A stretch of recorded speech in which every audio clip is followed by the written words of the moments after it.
Turning to a Target 12 investigators exclusive.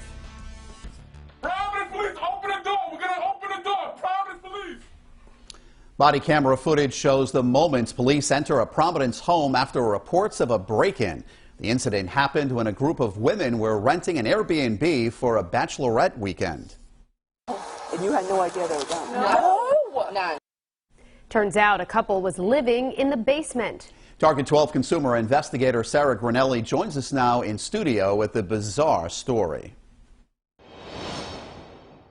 The women thought they rented out the entire home until a man tried forcing his way through the door. Oh, he's here at the window. A bachelorette weekend turns chaotic. He's on that one. Hello?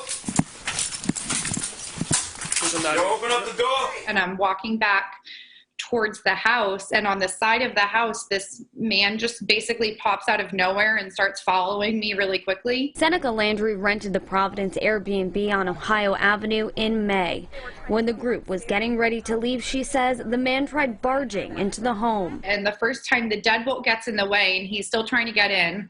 So I barely was able to shut it and lock it the second time. And I kept saying, "You don't live here." And he told me, "No, I live in the basement and I need to check the electric meter."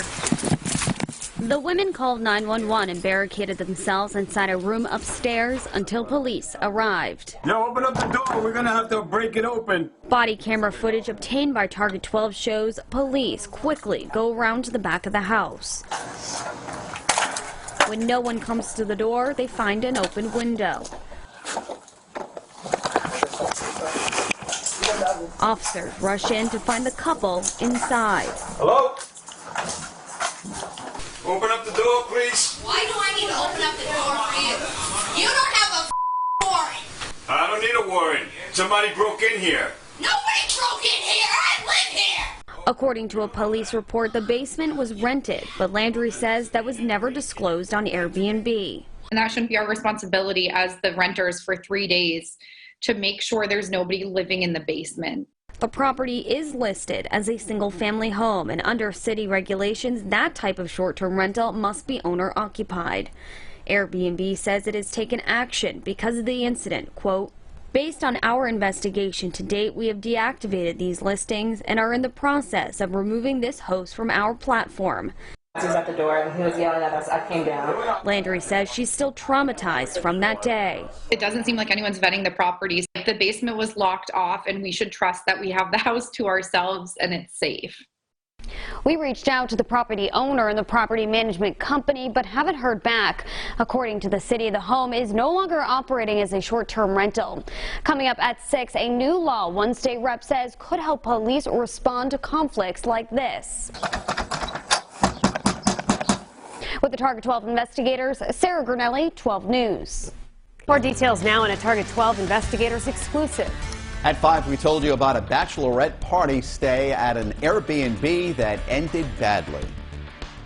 Yo, open up the door. We're going to have to break it open. There's somebody down there.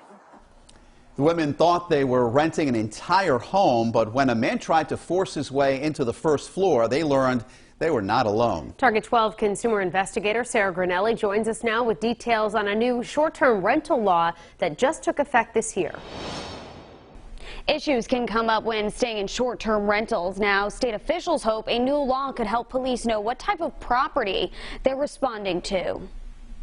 Providence police, open the door. We're going to open the door. Providence police. Seneca Landry and the group of women barricaded themselves inside the Providence home on Ohio Avenue earlier this year, waiting for police to arrive. Yo, open up the door. We're going to have to break it open.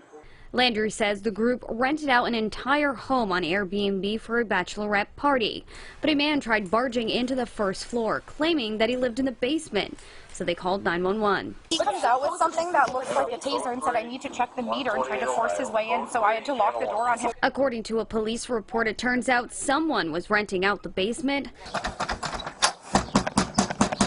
something Landry and her friends say wasn't disclosed. When I booked it, it had great reviews. We were promised the whole house. It was described as like private, luxurious. State Representative Lauren Carson and other lawmakers have been working for years to create a short-term rental registry.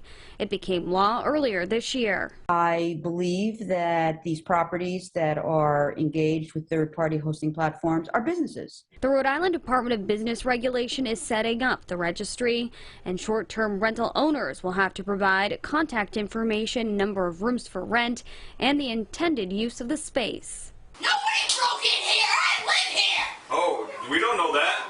But the registry will not come free to property owners. State regulators are seeking to collect a 2-year registration fee of $50. With an estimated 3,680 short-term rentals across Rhode Island, that would amount to $184,000 if everybody registered.